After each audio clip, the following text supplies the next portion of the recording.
नाज़रीन तव्हांखे ॿुधाईंदा हलूं त म्यूनसिपल कमेटी उमरकोट जो बजट इजलास मयंबरन तरफान बिजली जी लोडशेडिंग पीअण जे पाणी जी खोट मीडिया ते पाबंदी खिलाफ करारदादू पेश पीपीएमपीए सैयद हाजी अली मर्दान शाह जे वछोड़े ते खराज तहसीन पेश कंदे कई वई। रिपोर्ट दर्शन ते भील मुताबिक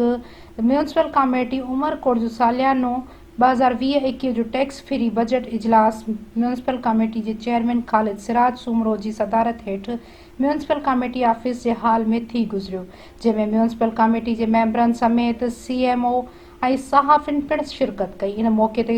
चेयरमैन खालिद सराज सोमरो पारां 36,55,07,714 रुपयनि वारे टैक्स फ्री बजट पेश कई वई। बजट जी तरक़ियाती रिथाउनि लाइ 10,30,00,000 रुपया, हलंदड़ तरक़ियाती कमनि लाइ 4,21,00,000, पघारुनि जी मद में 23,85,714 रुपया, मरमत जे लाइ 3,27,00,000 रुपया, ग्रांट्स जे लाइ 6,50,000, पेंशनर्स जे लाइ 4,50,00,000 रुपया, जॾहिं त प्रेस क्लब उमरकोट जी ग्रांट्स जे लाइ 1,00,000 रुपया, रांदियुनि जे लाइ 3,00,000 रुपया, म्यूनसिपल जे मुलाज़मनि जी भलाई जे लाइ 10,00,000 रुपया ऐं म्यूनसिपल जे मुलाज़मनि जी फोतगी रोड हादसे में मेडिकल जी मुद में 5,00,000 रुपया रखिया विया आहिनि, जॾहिं त बजट इजलास मेंबरनि जी अक्सरियत राय सां